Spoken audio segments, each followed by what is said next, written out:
Hello guys, আজকে আমি রান্না করব মাছ দিয়ে আলু দিয়ে লাল লাল মাছের ঝোল। প্রথমে পড়ে যাচ্ছে মাছ ভাজি। মাছটা ভেজে নেব, তারপরে আপনাদের সামনে আসছি। মাছটা ভেজে নেই।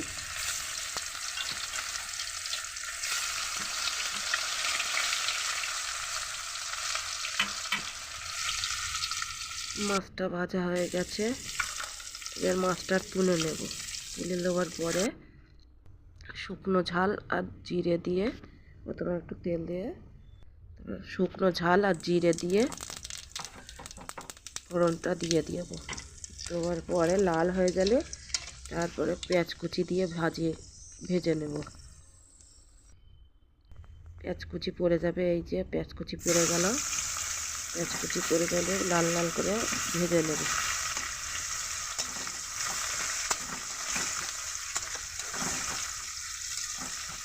লাল লাল ভাজা হয়ে গেলে আদা রসুনের পেস্ট পড়বে।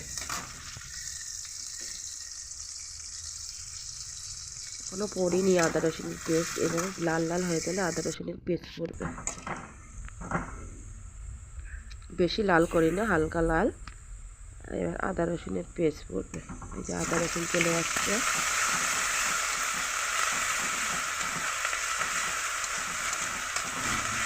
আদা রসুনটা একটু নাড়িয়ে পেয়ে গেলে আর মাল মশলাগুলো সব দিয়ে দিতে হবে। নুন, শুকনো ঝাল, মরিচ আর হলদির গুঁড়ো দিয়ে আমি মশলাটা কষে নেব।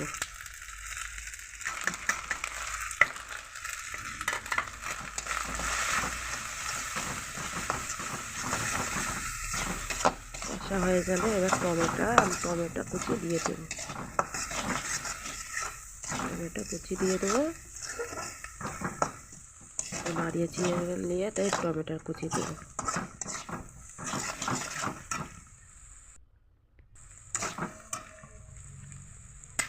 টমেটোর কুচি পড়ে গেল। এই যে টমেটো কুচিতে একটু নাড়িয়ে চিড়িয়ে নিয়ে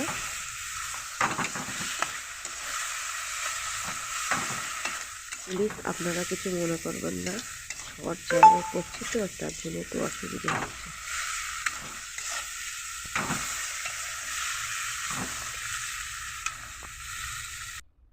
দিয়ে একটু পানি দিয়ে দেবো যেন